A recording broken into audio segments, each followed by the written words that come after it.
Hello everyone, मेरा नाम है सात्विक और आप देख रहे हैं फ्यूचर अड्डा। तो आज हम लोग वेबजी के प्रीवियस ईयर क्वेश्चन की सीरीज में स्ट्रेट लाइन के पार्ट 5 को आगे बढ़ाते हैं। ठीक है, तो 21st नंबर क्वेश्चन है मेरे पास। The line A B cuts of equal intercept 2a from the axis. ठीक है, from any point P on the line A B perpendiculars PR and PS are drawn on the axis. Locus of midpoint of RS is। ठीक है, तो question आप लोगों ने भी पढ़ लिया होगा, डिस्क्रिप्शन बॉक्स में क्वेश्चन के PDF का लिंक भी है, तो वहां से भी आप पढ़ सकते हैं। चलो, तो क्वेश्चन में हम लोगों से ये कहा जा रहा है कि भाई साहब एक लाइन है ए बी जो कि इक्वल इंटरसेप्ट काट रहा है एक्सिस पे। मतलब मान लो ये लाइन है एक ए बी, ये इस तरीके से है कि एक्स एक्सिस पे और वाई एक्सिस पे जो इंटरसेप्ट बना रहा है वो इक्वल है। मतलब ये जो एक्स इंटरसेप्ट है वो और ये जो वाई इंटरसेप्ट है वो इक्वल है, और उसकी वैल्यू कितनी दे रखी है, 2a।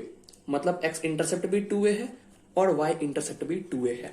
तो ये वाला पॉइंट क्या हो जाएगा, ये वाला पॉइंट हो जाएगा 2a, 0, और ये वाला पॉइंट क्या हो जाएगा 0, 2a।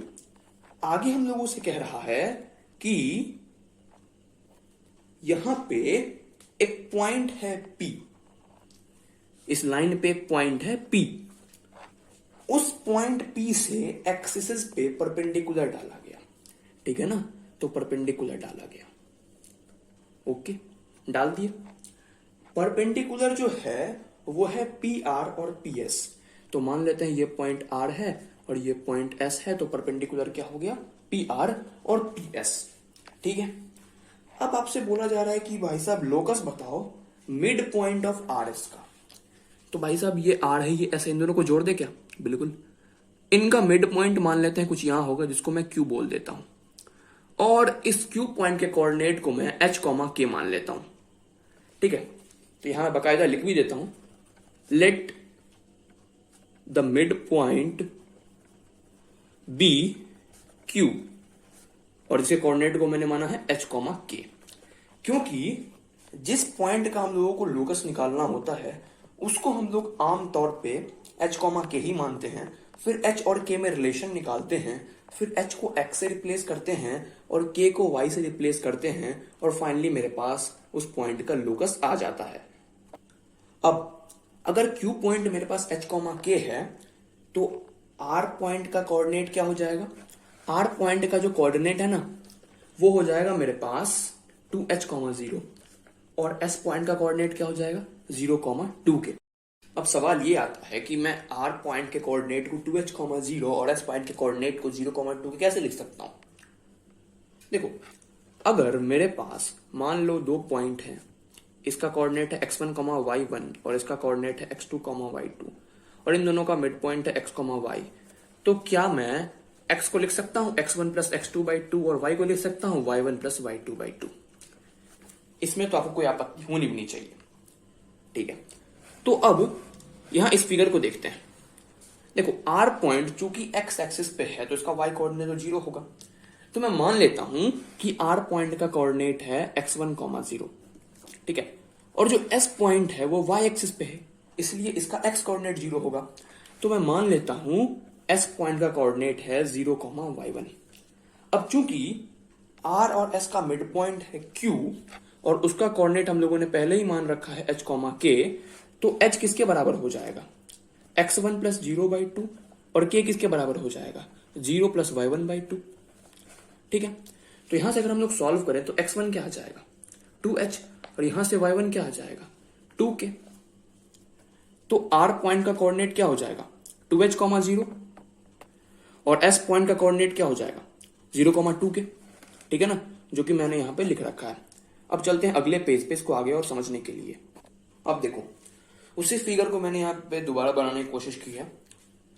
अगर तुम यहां ढंग से देखोगे तो P से परपेंडिकुलर डाला गया है x एक्सिस पे, वो परपेंडिकुलर है PR। तो जो भी R पॉइंट का x कोऑर्डिनेट होगा वही P पॉइंट का भी x कोऑर्डिनेट होगा, और R पॉइंट का x कोऑर्डिनेट क्या है 2H, तो P पॉइंट का x कोऑर्डिनेट क्या हो जाएगा 2H। ठीक है, अच्छा, P से परपेंडिकुलर डाला गया है y एक्सिस पे जो कि है PS, तो जो S पॉइंट का y कोऑर्डिनेट होगा वहीं P पॉइंट का भी y कोऑर्डिनेट होगा। तो S पॉइंट का y कोऑर्डिनेट क्या है 2k, तो P पॉइंट का y कोऑर्डिनेट क्या हो जाएगा 2k। तो यहां से मेरे पास P पॉइंट का भी कोऑर्डिनेट आ गया 2h, 2k। अब तुम लोग मुझे AB लाइन का इक्वेशन इंटरसेप्ट फॉर्म में तो बता ही दोगे, क्या हो जाएगा। AB लाइन का इक्वेशन इंटरसेप्ट फॉर्म में होता है x बाई x इंटरसेप्ट जो कि है 2a plus y by y intercept जो कि है 2a इज इक्वल टू 1। अरे कोई भी स्ट्रेट लाइन का इक्वेशन इंटरसेप्ट फॉर्म में क्या होता है x बाई x इंटरसेप्ट, ठीक है ना, plus y by y intercept is equal to 1। तो वही तो मैंने यहां पे लिखा है x बाई x इंटरसेप्ट जो कि है 2a plus y by y intercept वो भी 2a है इज इक्वल टू 1। अच्छा, अब चूंकि ये P पॉइंट इस लाइन पे लाई कर रहा है तो क्या मैं x की जगह 2h और y की जगह 2k लिख सकता हूं, ठीक है ना। तो लिख देते हैं। तो यहां मैं लिखता हूं 2h और यहां 2k। लिखने के बाद मेरे पास कुछ ऐसा आता है, यहां 2 से 2 कट जाएगा, यहां भी 2 से 2 कट जाएगा, तो h by a plus K by A is equal to 1 आता है। एक काम करते हैं, a एलसीएम लेते हैं, तो h plus K by A is equal to 1 आता है। तो यहां से मेरे पास h plus K equal to a आ जाएगा, क्योंकि a उधर क्रॉस मल्टीप्लाई करेंगे तो कुछ ऐसा हो जाएगा। अब हम लोगों को h को x से रिप्लेस करना है और k को y से। तो फाइनली क्या हो जाएगा x plus Y is equal to a। यही है locus of mid point of RS जिसको हम लोगों ने Q माना था। तो कौन सा ऑप्शन सही हो जाएगा, बी वाला ऑप्शन सही हो जाएगा, x plus Y equal to a।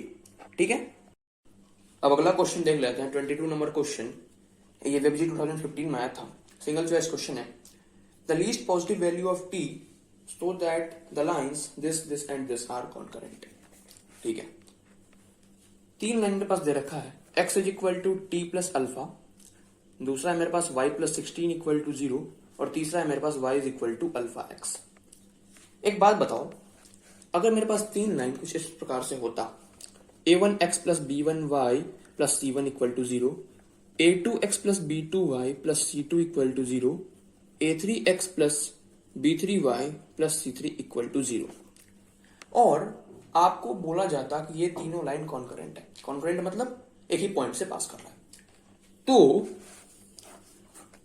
a1 b1 c1 a2 b2 c2 a3 b3 c3 इस डिटर्मिनेंट की वैल्यू 0 होती। ये आप लोगों ने पढ़ रखा होगा कॉन्करेंट लाइंस में, मैं इस पर डिटेल में चर्चा नहीं कर रहा हूं।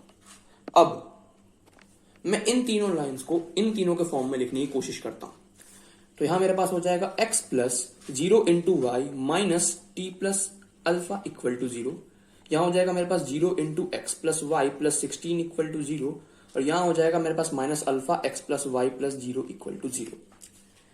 तो अगर ये तीनों कॉन्करेंट हैं तो फिर इस डिटर्मिनेंट की वैल्यू 0 होनी चाहिए, ठीक है ना,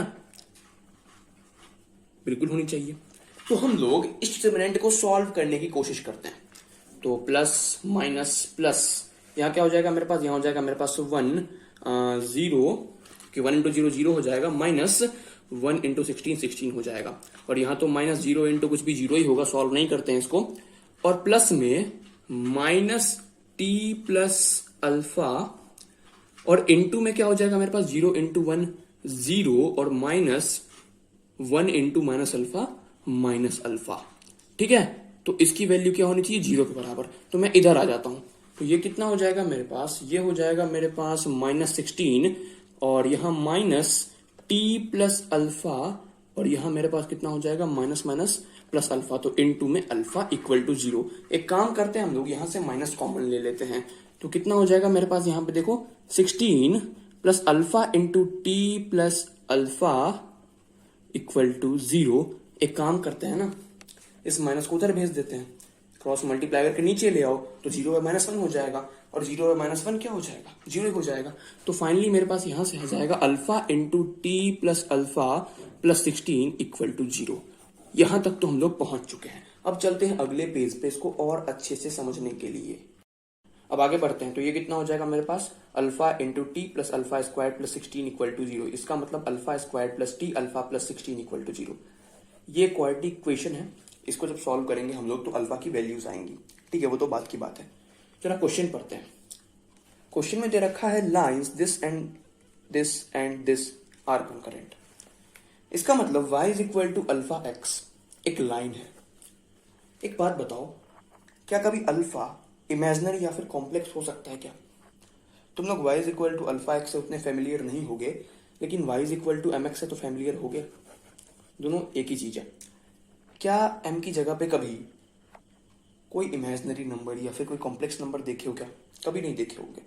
ये हमेशा रियल होता है, चाहे निगेटिव हो, चाहे पॉजिटिव हो, चाहे इंटीजर हो, चाहे इंटीजर नहीं हो, लेकिन रियल होगा।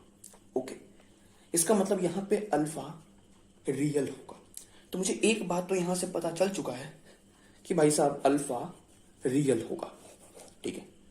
अब इस क्वाड्रेटिक इक्वेशन से जो भी वैल्यू आएगी वो अल्फा की ही आएगी, और हम लोगों को पता है कि अल्फा रियल होगा। तो अगर मुझे किसी भी क्वाड्रेटिक इक्वेशन के रूट्स रियल चाहिए होते हैं तो मैं उसके डिस्क्रिमिनेंट को ग्रेटर देन इक्वल टू 0 करता हूं। तो फिर मेरे पास कंडीशन आता है, और उस कंडीशन में उस क्वाड्रेटिक इक्वेशन का रूट हमेशा रियल होता है। अब यहां क्वाड्रेटिक इक्वेशन ये है और इसके जो रूट्स आएंगे वो अल्फा के बराबर होंगे, और अल्फा हमेशा रियल ही चाहिए हम लोगों को।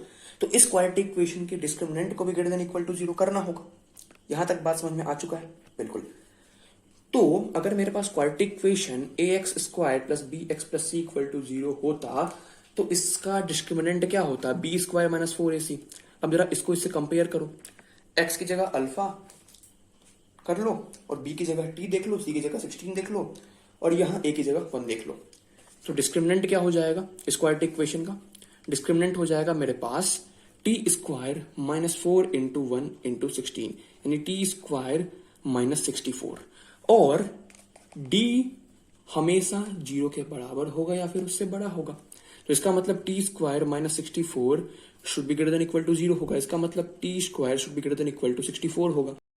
अब अगर T square should be greater than equal to 64 है तो टी की क्या रेंज आ जाएगी?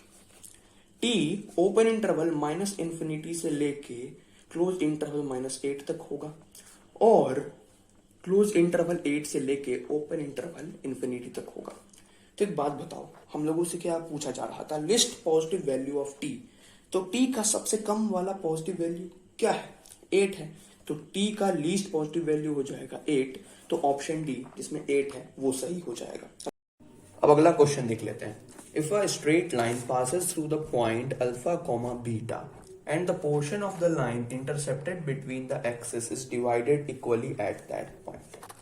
इसका मतलब क्या है? इसका मतलब यह है कि एक स्ट्रेट लाइन है जो कि इस पॉइंट से यानी कि अल्फा कॉमा बीटा से पास कर रहा है, और उस लाइन का पोर्शन जो कि एक्सेस के बीच में इंटरसेप्ट हो रहा है वो इस पॉइंट पे इक्वली डिवाइड हो रहा है। इसका मतलब यह है कि ये जो यहां से लेके यहां तक का लाइन है वो अल्फा कॉमा बीटा पे इक्वली डिवाइड हो रहा है, ठीक है ना। मतलब इस पॉइंट से लेके इस पॉइंट तक का डिस्टेंस और इस पॉइंट से लेके इस पॉइंट तक का डिस्टेंस बराबर है, ठीक है। अच्छा, तो इस पॉइंट को हम लोग मान लेते हैं a,0 और इस पॉइंट को हम लोग मान लेते हैं 0,b, ठीक है। अब आगे क्वेश्चन देखते हैं। आगे क्वेश्चन में हम लोगों से पूछा जा रहा है कि भाई साहब x by alpha plus y by beta की वैल्यू क्या होगी, ठीक है, हम लोग वो बता देंगे। अगर तुम्हें यहां तक बात समझ में आ चुका है तो फिर तुम्हें यह भी समझ में आ चुका होगा कि a,0 और 0,b का मिड पॉइंट है ये अल्फा कॉमा बीटा। अरे ये बात समझ में आया कि नहीं? मान लो ये मेरे पास 2 पॉइंट है और ये तीसरा पॉइंट है। ये दोनों पॉइंट का कोऑर्डिनेट है मेरे पास x1, y1 और x2, y2, ठीक है ना। और इस पॉइंट का कोऑर्डिनेट है मेरे पास, मान लेते हैं x, y। तो अगर यहां से लेके यहां तक का डिस्टेंस और यहां से लेके यहां तक का डिस्टेंस बराबर है तो फिर इन दोनों पॉइंट का मिड पॉइंट ही होगा ये। तो इस मिड पॉइंट के x कोऑर्डिनेट को हम लोग कैसे लिख सकते हैं? x1 प्लस x2/2, और इस पॉइंट के y कोऑर्डिनेट को हम लोग कैसे लिख सकते हैं? y1 plus y2/2। अच्छा, तो फिर अल्फा को हम लोग कैसे लिख सकते हैं? a प्लस 0/2, और बीटा को हम लोग कैसे लिख सकते हैं? 0 प्लस b/2। तो यहां से मेरे पास a की वैल्यू क्या आ जाएगी? 2 अल्फा, और यहां से मेरे पास b की वैल्यू क्या आ जाएगी? 2 बीटा। बोलो यहां तक क्लियर है? अच्छा। अब तुम लोगों को लाइन का इक्वेशन इंटरसेप्ट फॉर्म में लिखने तो आता ही होगा। तो एक बात बताओ, इस लाइन का एक्स इंटरसेप्ट क्या है? ए, और इस लाइन का वाई इंटरसेप्ट क्या है? बी। तो इस स्ट्रेट लाइन का इक्वेशन क्या हो जाएगा? एक्स बाई एक्स इंटरसेप्ट यानी कि a plus y by y intercept यानी कि बी इज इक्वल टू 1। और ए क्या निकाले थे हम लोग? 2 अल्फा के बराबर, तो X by 2 alpha plus Y by B क्या था? 2 बीटा इज इक्वल टू 1। ठीक है, हाफ कॉमन लेते हैं तो x by alpha plus y by beta is equal to 1 हो जाएगा। अब इसी तरह 2 को क्रॉस मल्टीप्लाई करके इधर ले आते हैं तो x by alpha plus y by beta is equal to 2 हो जाएगा। हम लोगों को क्या निकालना था? हम लोगों को निकालना था x by alpha plus y by beta की वैल्यू, तो वो आ गई है 2। तो कौन सा ऑप्शन सही हो जाएगा? सी ऑप्शन सही हो जाएगा, क्योंकि वहीं पे 2 दे रखा है। ठीक है, अब अगला क्वेश्चन देखते हैं जो कि वेबजी 2012 में आया था, सिंगल चॉइस क्वेश्चन है। The number of integral values of m for which the x coordinate of the point of intersection of the line this and this is also an integer। अच्छा, आपको ये बोला जा रहा है कि इन दोनों लाइन के पॉइंट ऑफ इंटरसेक्शन का x कोऑर्डिनेट जब इंटीजर होगा तो फिर m की कितनी इंटीग्रल वैल्यूज आएंगी, मतलब m की कितनी सारी इंटीजर वैल्यू आएगी। ठीक है, क्वेश्चन समझ में आ चुका है। अब आगे बढ़ते हैं।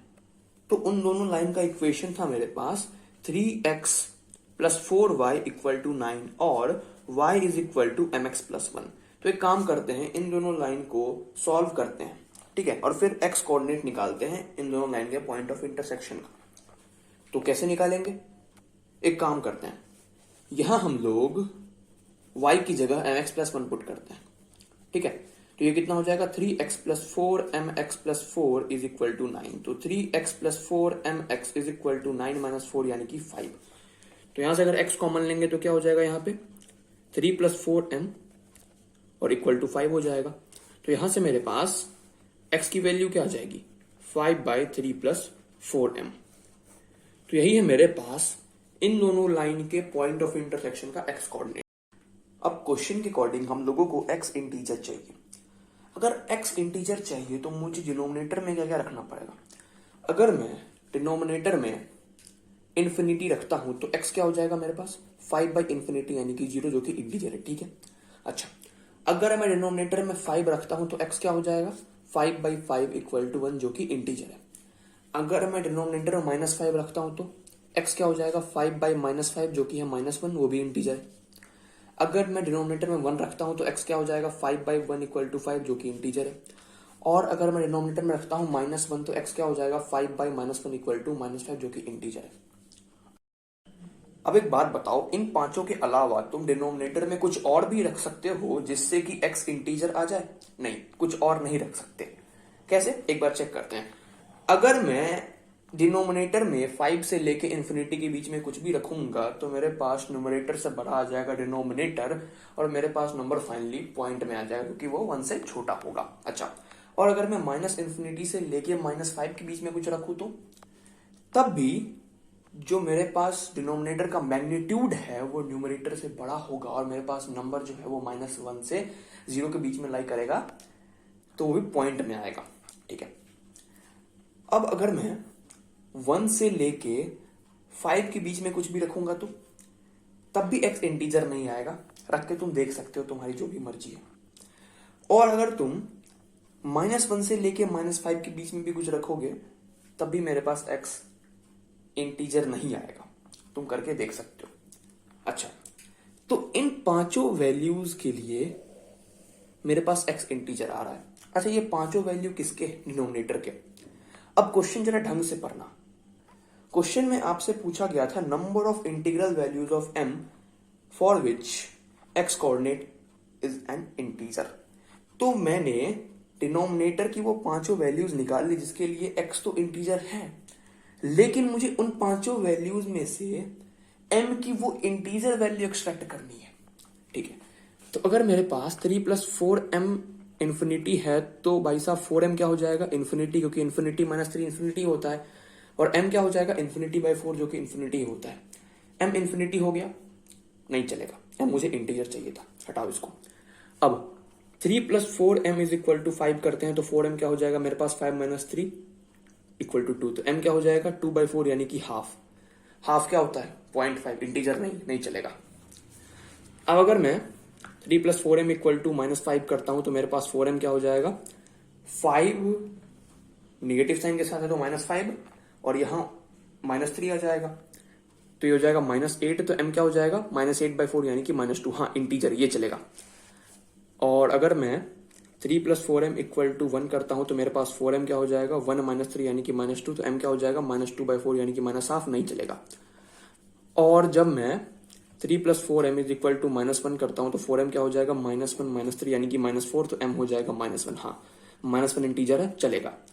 तो m = -1 और m = -2, तो मेरे पास m की दो इंटीग्रल वैल्यूज आई जिनके लिए x भी इंटीजर होगा। तो कौन सा ऑप्शन सही हो जाएगा, बी वाला ऑप्शन सही हो जाएगा जिसमें 2 दे रखा है। ठीक है, अब अगला क्वेश्चन देख लेते हैं। A straight line through the point of intersection of the lines x + 2y = 4 and 2x + y = 4। ठीक है, एक स्ट्रेट लाइन है जो कि इन दोनों के पॉइंट ऑफ इंटरसेक्शन से पास कर रहा है, वो मीट करता है कोऑर्डिनेट एक्सिस को a और b पे। तो लोकस क्या होगा, mid point of A B का। ठीक है भाई साहब, सबसे पहले इन दोनों के पॉइंट ऑफ इंटरसेक्शन को निकालते हैं। तो मैं x + 2y = 4 को इक्वेशन 1 मान लेता हूं और 2x + y = 4 को इक्वेशन 2 मान लेता हूं। अब एक काम करता हूं, मैं इक्वेशन 1 में मैं 2 से मल्टीप्लाई करता हूं, उससे मैं इक्वेशन 2 को सब्ट्रैक्ट कर देता हूं। ठीक है, तो जब हम लोग इसमें 2 से मल्टीप्लाई करेंगे तो यहां क्या हो जाएगा, 2x + 4y और इज इक्वल टू 4 × 2 8, माइनस में यहाँ 2x + y होगा और यहाँ माइनस में 4 होगा। देखो तो ये क्या हो जाएगा, 2x + 4y - 2x - y = 8 - 4 यानी कि 4। 2x से -2x कट जाएगा, ये कितना हो जाएगा भाई साहब, 4y - y यानी कि 3y = 4। तो y की वैल्यू आ गई 4/3। अब y की वैल्यू 4/3 तुम इन दोनों में से किसी में भी पुट कर दो।